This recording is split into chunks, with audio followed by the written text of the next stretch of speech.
This is the Samsung S26 Ultra, the main flagship of the year from the Korean giant. I have been using it since the very start of sales, and I have something to say about this smartphone. Did it meet expectations? Is it worth buying now? And if so, who is it for? Let's find out. Well then friends, let's go. Hey friends, this video was translated using AI, so the sound quality isn't the best. If you prefer watching the original video, just follow the link in the description. Let's start with the unboxing. The S26 Ultra comes in its signature minimalist box. The package is quite basic. Inside, we only have the smartphone itself and a Type-C cable. A charging block is not included in the box, of course, as usual.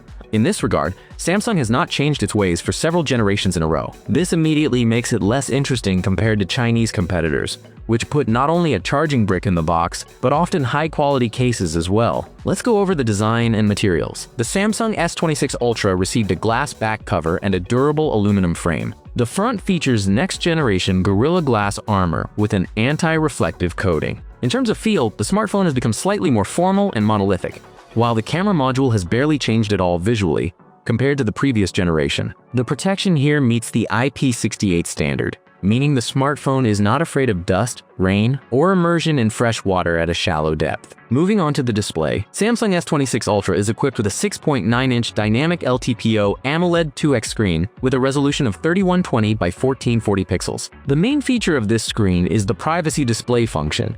When activated, the viewing angle narrows, and people around you simply cannot see what is happening on your screen. The maximum display refresh rate is 120 Hz, and the claimed peak brightness is 2600 nits.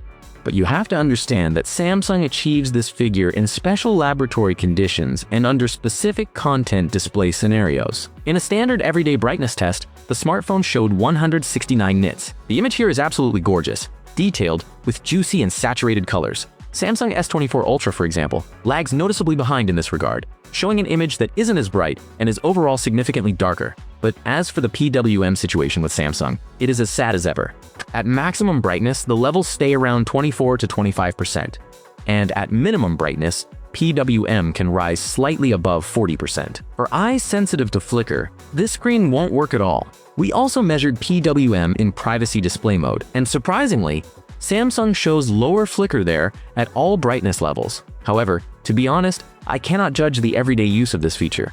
Personally, it seemed completely useless to me, and I didn't use it at all. Though, of course, this feature might be important for those who are often in crowded places and want more privacy. By the way, friends, we have already managed to compare the Samsung S26 Ultra with its predecessors, the S25 Ultra and the S24 Ultra, as well as with the top flagships on the market, the Vivo X300 Ultra, and the iPhone 17 Pro Max. You can find links to these videos in the description. Now we are moving on to the shooting capabilities of this flagship Samsung. But before that, a few words about what kind of cameras we have here. 12-megapixel front camera with an f2.2 aperture and autofocus. As Samsung claims, it is equipped with an AI image processing engine for more natural selfies with correct color reproduction. But technically, there are no differences from the previous generation regarding the front camera. Now for the main camera unit. 50-megapixel ultra-wide lens with an aperture of f1.9, 200-megapixel main camera with an aperture of f1.4, and also two telephoto lenses. The first is a 3x 10-megapixel telephoto lens with an aperture of f2.4, and the second is a 5x 50-megapixel one with an aperture of f1.9. If compared to the Galaxy S25 Ultra, the aperture on the new model's main lens and 5x telephoto lens has become wider compared to the previous generation. But the ultra-wide lens remains unchanged. But what does this change in aperture give us? It is simple. The smaller the number that comes after the f, the more light will hit the sensor. This means that when shooting in low light, we will get a cleaner image with higher detail, without grain or noise. In theory, this is how it works. In practice, the S26 Ultra is very pleasing in certain photo shooting scenarios. When photographing people, the smartphone often delivers natural and soft skin tones, good facial detail, and doesn't overdo aggressive processing like many Chinese competitors. The 5x telephoto lens performs especially well. Even at night, shots remain detailed and clean. The expert RAW mode is also pleasing. Photos taken in this mode turn out quite flexible for processing and have a good dynamic range headroom. A unique feature of the new photo mode is the virtual reflector. It really helps during portrait shooting and can significantly change the scene. At the same time, the result doesn't look artificial. Astrophotography also works very well. The new Samsung produces high-quality shots with a wide dynamic range, pulls shadows out well, and handles bright areas more carefully without blowing them out. There's also plenty to praise regarding video recording. The main feature is full horizon lock. The smartphone holds the frame even when doing a complete rotation of the device around its axis, turning it into something like an action camera. We tested this option on different lenses, and Samsung always worked excellently. I can also praise the 8K video. The detail and stabilization during such filming on the S26 Ultra turned out to be decent, but of course there were some downsides. Front camera video is still weak compared to many competitors. Mediocre stabilization, narrow dynamic range, and loss of detail. There are also questions regarding portrait video on the main camera. Jerks are noticeable in places. There is frame dropping and blurring issues. 3x telephoto lens turned out to be very weak. This is clearly an outdated module that simply has no place in a new Samsung flagship. It offers no advantage in any of the shooting scenarios. Burst shooting of moving objects works unstably. The smoothness during zooming is also frustrating. The image ends up looking choppy. Plus, we constantly see shifts in color reproduction. Despite having 100x zoom, such a zoom provides no noticeable practical benefit. The smartphone's algorithms are clearly weaker than those of Chinese competitors, and when comparing, for example, with the Vivo X300 Ultra, it is visible how much weaker the Samsung result is. I would also count as a downside the fact that Samsung has been unable to implement proper long exposure photography for several generations of smartphones now. We have to go into Expert RAW and manually adjust the settings, and ideally, we should be taking such photos from a tripod altogether. Overall, compared to the previous generation when filming regular video, as well as in terms of stabilization while zooming, there is no progress to be seen.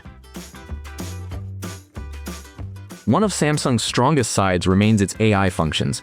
The new feature is especially impressive: smart photo processing via text description. Literally in just a couple of clicks, you can get truly interesting results. With this smartphone, you literally don't need any AI filters anymore, like the ones on Vivo, for example. You can just enter a short prompt and turn a photo into anything. The result isn't always perfect, but overall it's a cool feature. It is also worth to note its AI object removal. In our tests, Samsung showed the best result among competitors.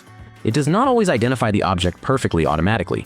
Sometimes you have to select it manually, but the final rendering turns out very neat and realistic, without artifacts, with correct shadows and almost imperceptible processing. Let's talk about the S26 Ultra internals. The flagship runs on Qualcomm Snapdragon 8 Elite Gen 5 with Adreno 840 graphics. And compared to the previous generation, the smartphone has become truly more powerful. We conducted tests in Antutu, Geekbench, and 3D Mark.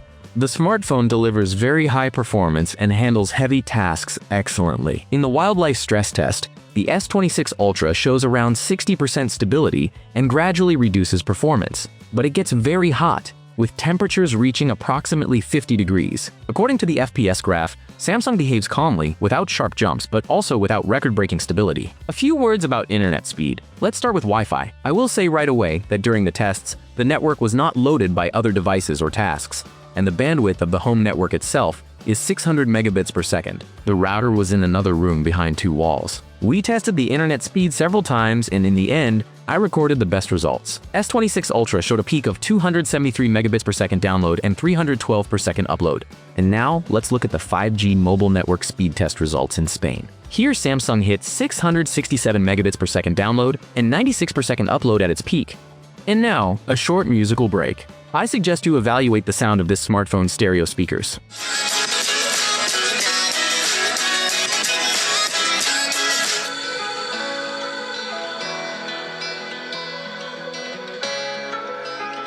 So, what do you think? In my opinion, the sound is truly high quality and rich, and Samsung speakers have a good amount of volume headroom. Let's talk about battery life. The Samsung S26 Ultra received a 5,000 mAh lithium-ion battery. The smartphone supports 60-watt wired charging and 25-watt wireless charging. 4.5-watt wireless reverse charging is also available. Let's talk about the test results. I will say right away that in all tests, the smartphone, of course, was initially charged to 100%. In practice, during photo and video shooting and after hardware stress tests, the smartphone maintains battery life at a level similar to its predecessors. Considering the increased performance and power consumption, this is a decent result. When comparing it to current competitors, we saw that Samsung has worse battery life during photo and video tests, lagging by about 10%. At the same time, after our studio tests, the results turned out to be roughly equal. Well then, friends, let's wrap things up. Is the new Samsung worth buying? And how much does it actually cost anyway?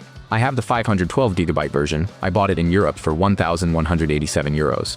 By the way, Samsung added a nice bonus to the pre-order: a wireless charging station. It can charge two devices at once, and it works not only for Samsung smartphones, but also for iPhone, as well as Galaxy Watch and Galaxy Buds. This station is relatively inexpensive, around 40 to 50 euros in Europe.